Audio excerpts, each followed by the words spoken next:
ฮัลโหลซินจาสบายดีเนาะวันนี้เรากลับมาพบกับโนเอล CTV บล็อกอีกครั้งหนึ่ง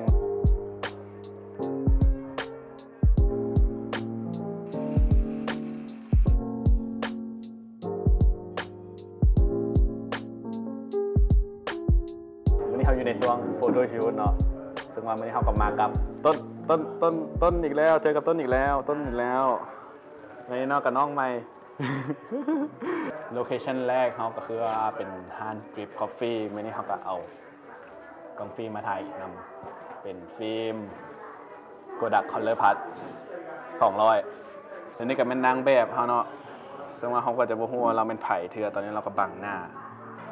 นี่คือกล้อง F4 Nikon F3 โมเมนต์ Nikon F3 โมเมนต์ F4 และคอนบีมคอลเลอร์พัท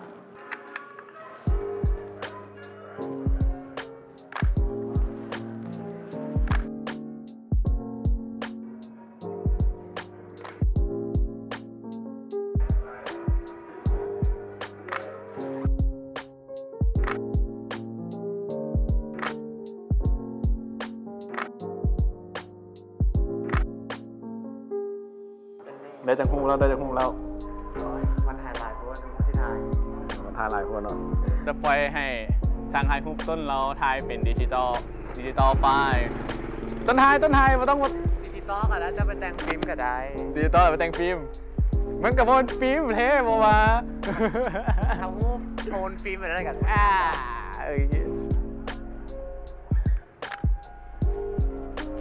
กว่าจะได้ถ่ายฮุบเป็นเรื่องไงโฟกัสยาก2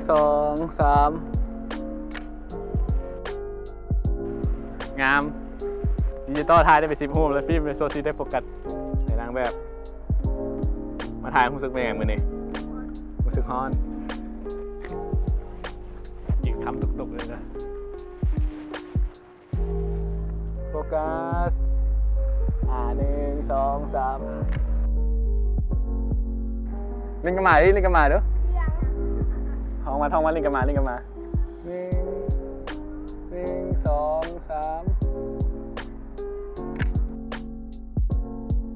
เน็ตเค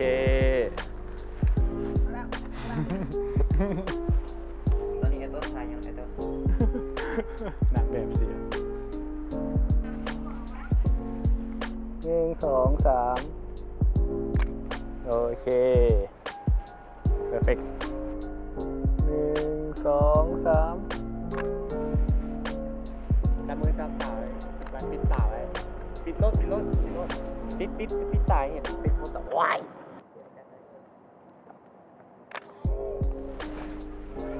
ขาดโคตรแอดวานซ์เลยว่าจะปัด1 2 3โอเคฟิล์มเบิร์ดโกดักคอลเลอร์พัทเบิร์ดไปแล้วเราจะมาใส่ฟิล์มใหม่ฟูจิ C200 โอเคใส่ฟิล์มเนาะไม่ลืมเนาะแกะกล้องมาจีกล้องมาไว้นี่เพื่อจะได้รู้ว่าเขาถ่ายฟิล์มอย่างสำหรับพวกฟิล์มไหนมีใส่ฟิล์มเขาแกะออกมาแล้ววันนี้เขาก็เอาหัวบอลจุดๆนี่เนาะลุ่ม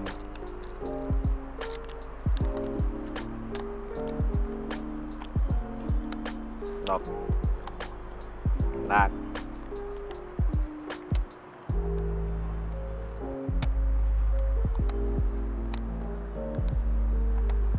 สั่นอย่างมือทั้งสั่นอย่างตื่นเต้น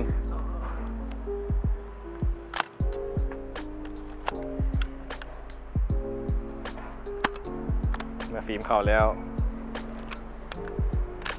โอเคนี่คือเช็คเพื่อว่าฟิล์มเวลาเมื่อกี้นี่ดึงออกมาตัวนั้นหันมาจะเสียไปแล้ว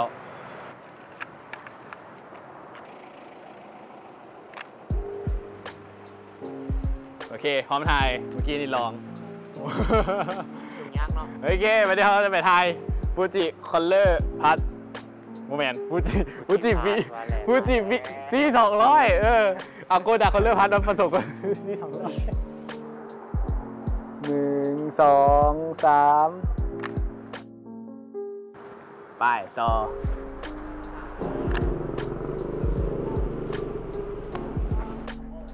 แนมกล้อง1 2 3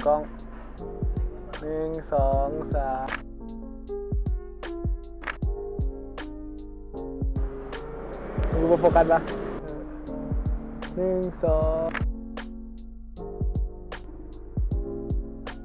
1 2 3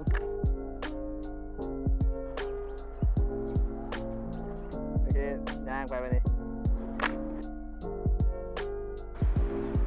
ถ่ายรัวๆถ่ายรัวๆถ่ายรัวๆโอเคแล้วโอเคแล้วตอนนี้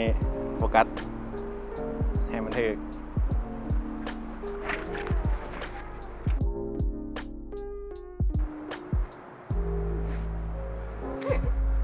พูดไม่เป็นยังไงวะ 1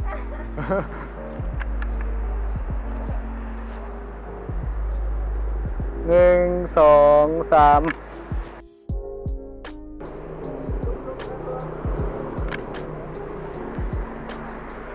ได้แล้วงามแต่ก็ถือโฟกัสบู 1 2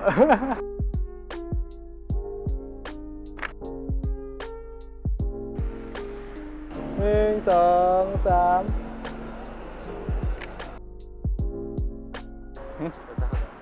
เหลืออีก15 หุใช่ปะ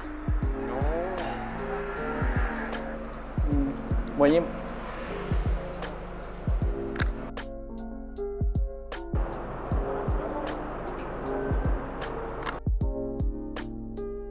ขออีกฮุกยิ้มโอเคเนาะสำหรับฮูกที่เขาทายไปก็ได้มาหลายเติบแบบวันนี้หน้าต้นคือชิอยากนอนแล้วเบิ่งขนาดนั้นหน้าคืออยากนอนเลยนะได้อยากฮูกต้นได้อยากฮูกหลายอยู่ได้หลายอยู่1 2 3โอเคเนาะสร้างกล้องรักเนาะตอนนี้เคยถ่ายฟิล์มมาก่อนบ่เคยเป็นเปิดซิงเลยอ่ะเปิดซิงเนาะในเวลาถ่ายเขาจะขึ้นฟิล์มสีเนาะแบบปึ๊บนี่ก็โฟกัสถ่ายเก็ตป่ะนี่เข้าใจเนาะอันนี้การถ่ายฟิล์มถ่ายยังไง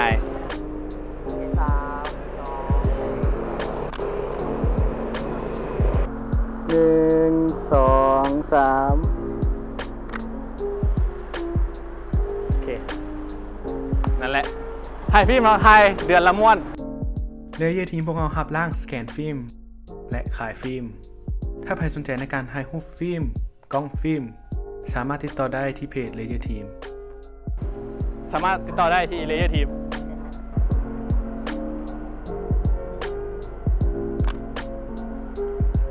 ขอบใจทางนางแบบเขาเนาะนางแบบมาเสี่ยงซื้อนินเนาะแล้วก็ขอบใจตากล้องแบ็กอัพเนาะต้นเนาะยังไม่ได้นอน